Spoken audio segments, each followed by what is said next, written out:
1998 में अटल बिहारी वाजपेयी के नेतृत्व में राजग की सरकार बनने के बाद पोखरण में परमाणु परीक्षण, खुद वाजपेयी की लाहौर बस यात्रा और करगिल में मिली जीत से भाजपा का उत्साह चरम पर था कि अन्ना द्रमुक की नेता जयललिता के समर्थन वापस लेने से एनडीए सरकार महज एक वोट से गिर गई और एक बार फिर मध्यावधि चुनावों की घोषणा हो गई। सितंबर-अक्टूबर 1999 में हुए इन चुनावों में भाजपा एक बार फिर सबसे बड़ी पार्टी बनकर उभरी और अटल बिहारी वाजपेयी के नेतृत्व में राजग की लगातार दूसरी बार सरकार बनी।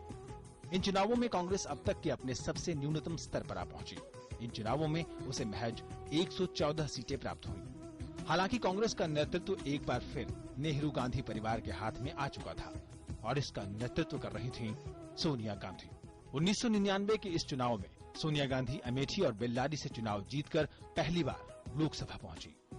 एनडीए की सरकार बने अभी कुछ ही महीने हुए थे कि पाकिस्तान के एक आतंकी संगठन द्वारा इंडियन एयरलाइंस विमान IC-814 के अपहरण से सरकार के सामने एक बड़ा संकट आ पड़ा।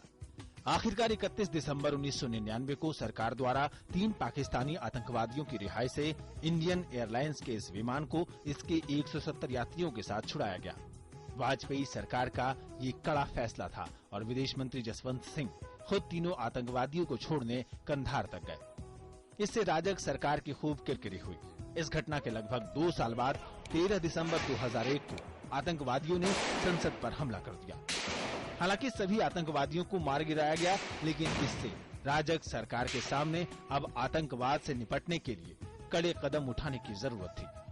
कुछ समय तक ऐसा लगा कि सीमा पर भारत और पाकिस्तान के बीच लड़ाई शुरू हो जाएगी, लेकिन ऐसा हो न सका।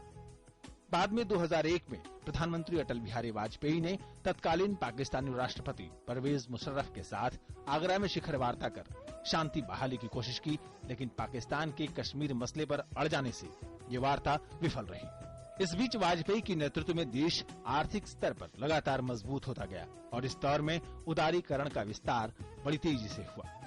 देश में जहां एक तरफ टेलीकॉम के क्षेत्र में नई क्रांति हो रही थी, वहीं दूसरी तरफ सड़कों का जाल भी बिछाया जा रहा था। इस तरह राजग की ये सरकार कुछ अच्छे और कुछ बुरे अनुभवों के साथ आगे बढ़ती रही, लेकिन आने वाले समय के गर्भ में अभी बहुत कुछ छिपा था। अमित भारती के साथ फ्रीश चंदू सिंह, DT न्यूज।